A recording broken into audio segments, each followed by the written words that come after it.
सुरक्षा और सिस्टम की पारदर्शिता बनाए रखने के लिए बड़ी पहल की गई है।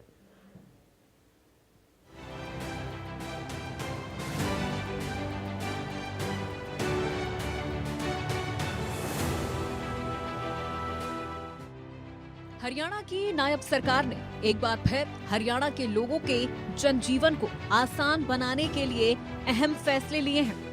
मुख्यमंत्री नायब सैनी की अध्यक्षता में सोमवार को हुई हरियाणा मंत्रिमंडल की बैठक में श्रमिकों, उद्योगों, भूमिधरों और ग्रामीण ढांचे से जुड़ी कई मंजूरियां दी गयी। सरकार ने जहां औद्योगिक और व्यापारिक कानूनों को आधुनिक बनाने की दिशा में कदम बढ़ाया, वहीं ग्रामीण अर्थव्यवस्था और भूमि उपयोग नीति में भी पारदर्शिता और जवाबदेही के नए प्रावधान जोड़े। कैबिनेट के इन अहम फैसलों में 1984 सिख दंगा के आश्रितों को नौकरी, एक सदस्य को HKRN के जरिए नौकरी, 58 साल तक कोई हटा नहीं पाएगा, टीचर्स ट्रांसफर पॉलिसी 2025 को मंजूरी, जोन का कॉन्सेप्ट हटाया गया, कारखाना प्रबंधन को अनुमति, उद्योगों में महिला भागीदारी बढ़ेगी, महिला मशीनरी पर काम कर सकेंगी, सभी ओवरटाइम कार्य स्वैच्छिक रहेंगे, 20 वर्कर होने पर रजिस्ट्रेशन जरूरी नहीं, पंजाब ग्राम श्यामलात भूमि नियमों में संशोधन को मंजूरी। इन सभी फैसलों की जानकारी देते हुए सीएम नायब सैनी ने कहा कि सरकार के निर्णय केवल प्रशासनिक सुधार नहीं बल्कि सामाजिक संवेदनशीलता का प्रतीक है। हम ये सुनिश्चित करना चाहते हैं कि राज्य का हर नागरिक, चाहे वो ग्रामीण क्षेत्र में हो, शिक्षक हो या किसी त्रासदी से प्रभावित परिवार, खुद को सरकार से जुड़ा हुआ महसूस करे। उन्होंने कहा कि संवेदनशील शासन नीति की असली भावना पर सरकार काम कर रही है। कोई व्यक्ति अगर हरियाणा से बाहर भी था और वहां पर उसकी मृत्यु हो गई तो उनके आश्रितों को भी नौकरी दी जाएगी। इसको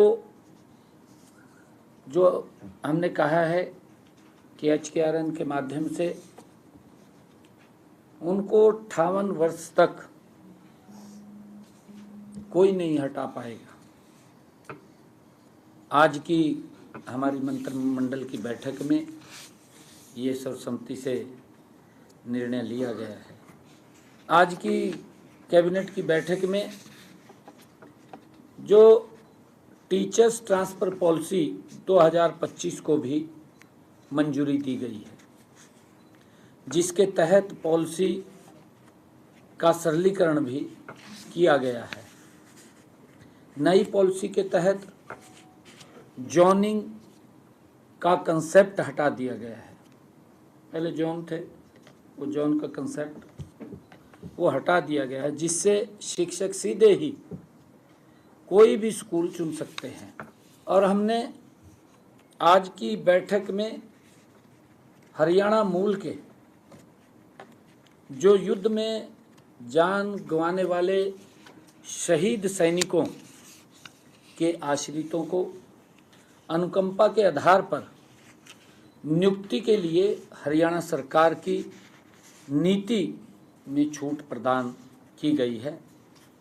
जो निर्धारित 3 साल की अवधि के भीतर आवेदन नहीं कर सके, क्योंकि 3 साल तक आवेदन करना होता है, परंतु अगर वो 3 साल तक इस प्रकार के जो शहीद सैनिकों के आश्रित हैं अप्लाई नहीं कर पाए, उनको इसमें छूट दी गई है। हाँ, कर पाएंगे।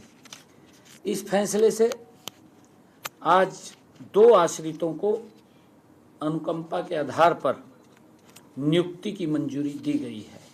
ये भी निर्णय आज किया गया कि हरियाणा में श्रमिकों के कल्याण और औद्योगिक विकास में संतुलन स्थापित करने के लिए कारखाना अधिनियम अध्यादेश 2025 को भी मंजूरी दी गई है। अब कारखाना प्रबंधन को, जो कारखाना प्रबंधन है, को हर श्रमिक को नियुक्ति के समय नियुक्ति पत्र देना अनिवार्य करने का भी प्रावधान किया है।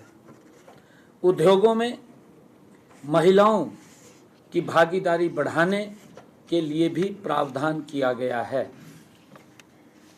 इसके अनुसार अब महिला श्रमिक भी मशीनरी पर आवश्यक सुरक्षात्मक उपकरण उपलब्ध होने पर कार्य कर सकेंगी, उसकी मंजूरी भी दी गई। जनहित में लिए गए हरियाणा कैबिनेट के फैसलों का सीधा फायदा जनता को मिलेगा। इन फैसलों से आर्थिक सुरक्षा, प्रशासनिक पारदर्शिता, उद्योग में सरलता आएगी। Bureau report, India news, Haryana.